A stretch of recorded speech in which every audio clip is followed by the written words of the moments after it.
இரண்டாவது, மெட்ரோ வாங்குவது சிறப்பல்ல, மெட்ரோ நடத்துவது சிறப்பு.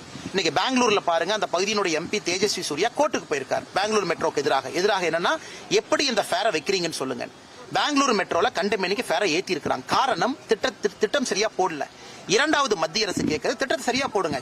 கோயம்புத்தூர் மெட்ரோ ப்ரொபோசல் 6 இடத்துல மெட்ரோ ஸ்டேஷன் சொல்லியிருக்கக்கூடிய இடத்துல நிலத்தை எப்படி கையகப்படுத்த போறாங்க ரிப்போர்ட்ல இல்லை. பப்ளிக் லேண்டா பிரைவேட் லேண்டா இல்லை. ரைட் ஆஃப் வே இல்லை. ஹோப்ஸ் காலேஜில் இருந்து கோயம்புத்தூருக்குள்ள போகக்கூடிய ரூட் டிராபிக் கன்ஜெஷன் சர்வேல இல்ல. எவ்வளவு வண்டி போகும் இல்ல. எவ்வளவு பேர் பயன்படுத்துவாங்க, ஒரு நாளைக்கு 4 லட்சம் பேர் பயன்படுத்துவாங்கன்னு கொடுத்திருக்காங்க. சென்னை 55 கிலோமீட்டர் கூடிய மெட்ரோ ஒரு நாளைக்கு 4 லட்சம் பேருக்கு குறைவாக பயன்படுத்தும் பொழுது, கோயம்புத்தூர் 55 கிலோமீட்டர் குறைவா இருப்பது எப்படி 4 லட்சம் பேர் பயன்படுத்துவாங்க? இந்த கேள்விகளை மத்திய அரசு கேட்டு அனுப்பிச்சிருக்காங்க. யாரும் நிராகரிக்கல.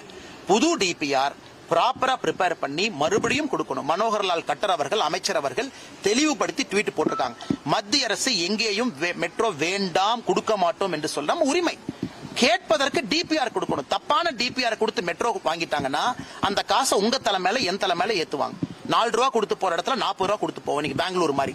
அதனால் மத்திய அரசு கேட்பது ஒழுங்கான டிபிஆர் ப்ரிப்பேர் பண்ணி கொடுங்க அப்படின்னு. வேண்டுமென்றே அரசியல் செய்வதற்காக தவறான ரிப்போர்ட்டை கொடுத்து மத்திய அரசு கேள்விகளை கேட்ட பிறகு அதை மாத்தி பாரத பிரதமர் நரேந்திர மோடியின் மீது தவற போடுறாங்கல்ல, இது மிகப்பெரிய தவறு.